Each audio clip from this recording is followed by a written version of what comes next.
Hey everyone, I got another phone clamp in, so another casual review. It's just some dimensioning out of the way in case the AliExpress listing doesn't say so. It's 100 grams is what this thing is clocking in at. And then the width of this thing is 21, but really the width of the rubber pad is like 18. So not a very wide one. Let's see, the overall distance one could clamp. Boy, that's hard to say. End of this rubber pad to end of this rubber pad, roughly, I would say around 92 millimeters, roughly. The inner clamp of the rubber pad's more like 89-ish. So, all right. There's a rubber pad on the back side here, obviously in the two V areas, and then there's also one on the back of this, which is what this thing is pushing down against. You can see maybe there's a little, right there, there's a little bit of a like flat brass thing that's being screwed down against that rubber. So it is spring loaded, so be mindful that could catch your hand if you're not paying attention. Pretty fast to actuate though, to lock. So right now it's loose. Now it's tight, and that was like just a very small amount of turn. Loose, totally tight, right? So very quick. Now this thing, you see there's a open and a lock position. That's to, I guess, adjust the tension around the post of this to keep it from spinning like this. So right now it's open, of course. If I push it towards that, clockwise being tight, I cannot spin that anymore. So that's only a few degrees also, maybe 30 degrees or something. So very quick to lock this whole thing up. Nice knurling here as well. All the graphics or whatever are probably laser rastered if I had to guess, but maybe they're printed on with paint. I don't know. It says Sennheiser here, and it says pull there, so that's good. You don't need to be so intuitive. You just have to read some English. Okay, so it has a bunch of the camera shoe threading here, 4 of them there, and one here, and one of the extra large ones there. Alright, so that's all fine and dandy. So I have just a dead phone here. Let's see how it goes in here. That was fairly easy to do. And then you just tighten that nice and quick. And now, yeah, so you saw me shim it out. So let me undo this, tighten it. Yeah, so it does a good job of keeping your phone tight. Alright, so now, this is loose. So if you want to rotate it, obviously, you're going to probably have to remove the phone because it's colliding with this thing beforehand. So let's get the phone out of there. Lock this to 90 degrees.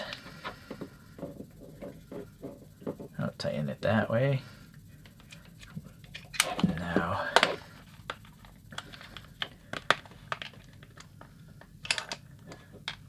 alright, so I'm going to push it a little bit before I tighten that. Alright, well, yeah, it does what it's supposed to do. It holds it at any angle, 90 degrees, landscape, portrait. I would assume those would be the most logical, most common ways to mount this thing. And it's all machined metal, aluminum, I would assume, of some sort. There's some sort of screw in here. I'm not sure. Please leave a comment if you know why that would be there. Oh, it looks like that's the end of a spring. So I'm assuming these 2 bolts are holding this metal piece on, and there's 2 shafts here for it to, or something to hold this thing in, and that spring is what's causing the tension there. Yeah, correct me if I'm wrong. I just guessed a lot of stuff on my reviews. I didn't engineer this stuff or design it. I just bought it and trying to share what I think of it. Okay, well, all in all, it seems okay. But I will say, the width of this is not as wide as the last 2 I reviewed.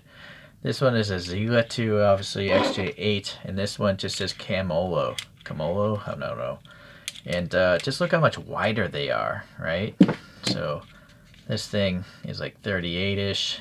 Again, this one is more like 21-ish, 22, minus the rubber pads.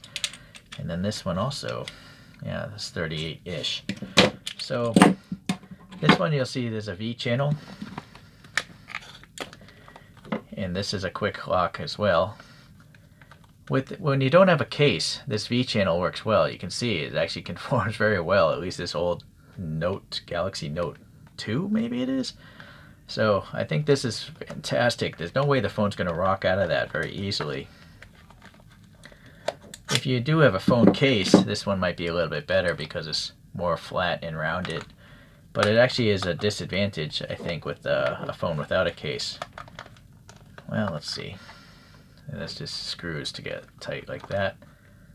Well, actually it's fine, but it might do this.